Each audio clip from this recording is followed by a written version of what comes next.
বন্ধুরা তোমরা প্রথমে এই ভিডিওটি ভালো করে দেখো, তারপরে আমরা ফানি কমেন্ট পড়বো। তো লেটস গো।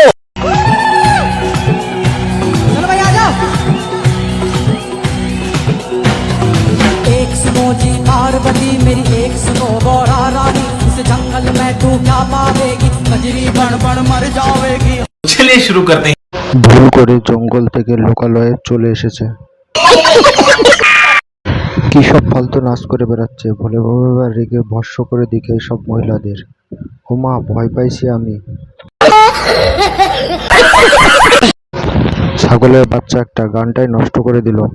ইচ্ছা করছে ঠাস ঠাস করে দেই হারামজাদি। আরো কার রাক্ষসী লাগছে। প্রথমে ভেবেছিলাম কি না কি, তারপর দেখলাম শিব ভক্ত দেবী। ভয় লেগে যাচ্ছে। আরে বাবা একটু আস্তে, তোমাকে দেখে শিব বাবা ভয় পেয়ে যাবে, খেপানোর একটা লিমিট থাকে। কাকিমা কি করছো? আমি তো ভয় পেয়ে গিয়েছিলাম।